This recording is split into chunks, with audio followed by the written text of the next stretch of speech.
Good evening and welcome to Beyond the Headlines. Yesterday, TVC Town Square raised urgent questions about Nigeria's democracy at 26. On the show today, we continue to reflect on how far we have come, not just in terms of elections, but in delivering the dividends of democracy. We'll also discuss the resilience of our national infrastructure on the heels of a devastating flash flood in Mokwa, Niger State. Joining me now is Opeifa, MD of the Nigeria Railway Corporation and former Lagos Commissioner for Transportation. We'll assess how the flood affected railway networks, federal government response, and what this says about climate resilience in critical infrastructure. Mr. Opeifa, thank you for joining us on the program this evening. Yeah, good evening.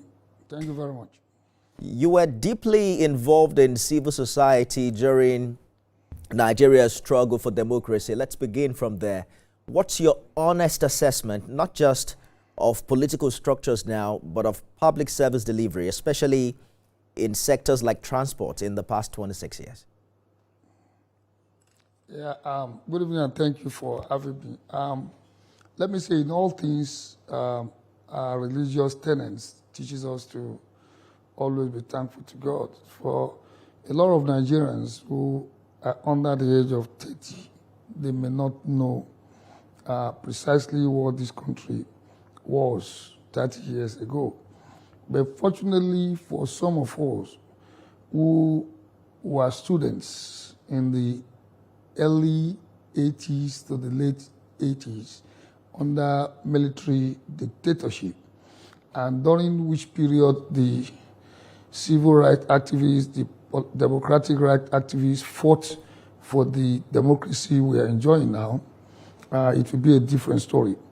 From 1982 to 1992, before 1993 election, it was a battle by Nigerians, mostly by young Nigerians, Nigerian students and young Nigerian graduates, young professionals, and some trade unions fighting the return of government to the democratic system. Immediately after the 1983 coup that brought in the then General Muhammadu Buhari, Nigerian students were the first to take the bull by the horn to challenge government on the need to have affordable, possibly free education. And that would lead to the no commercialization to education campaign by NANS under the leadership of Lanre Arogundare, who is now a veteran journalist. That went on, and in 1985-86 was another battle.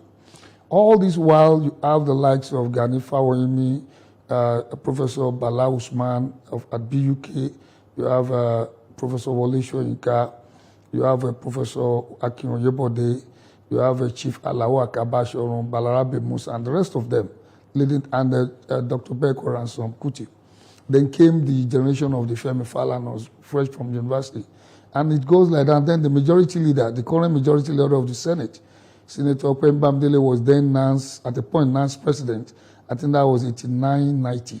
That was when we have the SAP protest, when Nigerian students led the protest. So you also have labor unions like NUJ, Pengasan, NUPENG, and the rest. So that's just by the way of history.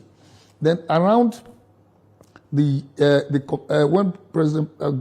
his president, head of state Babangida, started the democratic return to democratic rule, there were agitations by the CLO, Civil Liberty Organization, led by Olisa Agbakoba. You have Committee for Defense of Human Rights, led by late Dr. Beko Ransom Kuti. Then you have the Akaba Shorun, you have the Gani Fawoyimi Solidarity Fund, which later became NCP, National Conscious Party.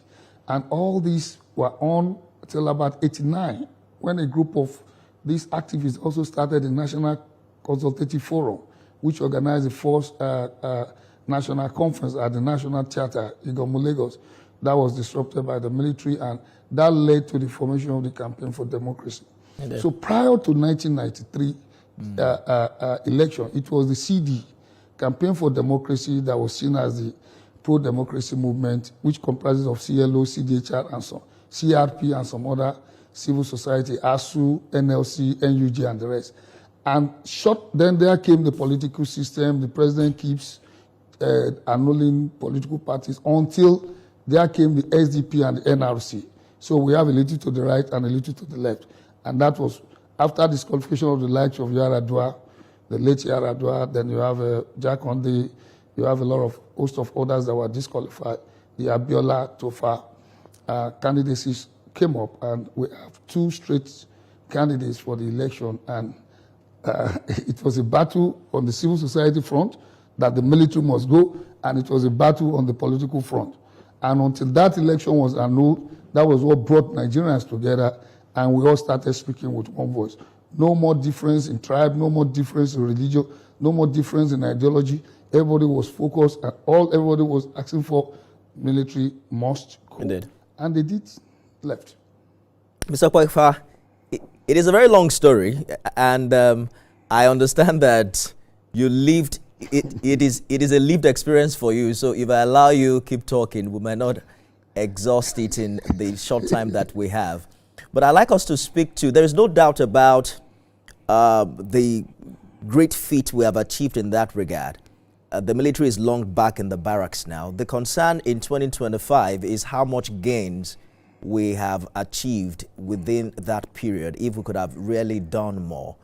And I was wondering if you could help us identify what you consider the greatest gaps between democratic ideals and achieving tangible infrastructure development outcomes. Okay, in my own estimation, I believe Nigeria had actually gained a lot from the democratic process, and not just in the infrastructure, but in terms of psychological and then sociological development. The mindset now, I can talk my mind out. Like somebody said, the likes of very dark man can say their minds. You can hear the likes of the activists earlier than that. Before then, you talk and you are haunted. You're locked up in jail. Fela went into jail many times. Akaba Shorun, late Akaba Shorun went many times. Gani Fayemi many times. Balarabe Musa, Bala Usman, Professor Bala Usman, all they all went into detention. It's a different story now. Now, in terms of development, now we have infrastructure that we want, not the one that were given to us. You can ask your constituent, you can ask your representatives within your, as a constituent, that this is what we want and that is what you get. And in terms of development too, those of us who can compare then now are in position to say it clear. I think we have moved forward, and you need to travel around Nigeria. Some of us have that opportunity to travel around. You will see many states are doing wonderful things. Some local governments, especially in states where they are free, like Lagos, are doing wonderful things. So also the national government now cannot just take a decision and think it is a fiat. So I believe we have moved ahead. We might not be where we should be. That is another issue entirely. But conclusively, in terms of infrastructural development, which is not a measure of democracy, the measure of democracy will be the freedom and the capacity and the ability of the people to say their minds and determine. We've had 26 years of unbroken democracy. That is unprecedented. Those are the gains of democracy, not really the infrastructure that you have. There are genuine concerns also as to whether or not democracy has enabled technocrats like yourself to drive meaningful initiatives, or whether politics, one way or the other, pull the brakes. Let's break it down. How would you rate our institutions? You lead the NRC in terms of accountability, transparency, and delivering for the average Nigerian. It depends from stage to stage, from agencies to agencies, and from period to period. And we also need to put in context that there has been a lot of disruptions in the way we have developed the series of coups intermittently until the last, let me say, the last 30 years or so. So in terms of delivery, accountability, you now have EFCC, you have ICPC, you have Code of Conduct Bureau, then you have all sorts of new laws, administrative courts, something like that. You now have a better judiciary. You have freedom of speech, freedom of You need to be around in those days to know what it is. You talk, you are in jail. Somebody told me about the story of one of our former governors in the north who challenged Babangida the first time, he challenged the second time, and the next thing, the man found himself detained. So you don't have those kind of situations. Even when you are detained now, you go to court and you have justice. Even then, we still go to court, we get justice, but it comes at a cost. A lot of people lost their life. Some lost their days in the university. Some lost their job. Some lost their businesses. Things are better now. In terms of accountability, it's the people who should hold government accountable. If somebody is not delivering the dividends of democracy, what you voted in for, change him. And we have experienced that in Nigeria. We have seen governor losing, not getting a second term within the party, and even outside the party. We have seen a president losing while he was a sitting president, and we have seen a sitting party fighting tooth and nail before they could get somebody else to come after that party. So what you have seen in terms of accountability is not whether you see corruption. You continue to see those issues of corruption because it is inherent in human behavior to be corrupt. Not just in Nigeria, all over the world. I lived in Chicago and I know what happens during the elections sometimes.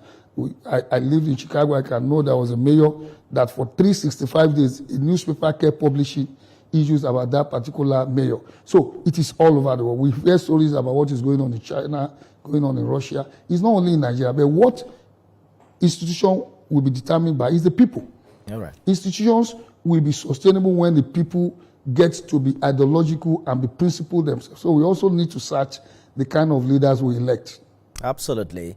Let's talk about you for a minute. You're in Mokwa, where recent flash floods destroyed infrastructure. Tell us what you saw on the ground and how the flood affected critical rail assets. Yeah, thank you very much. Let me first say that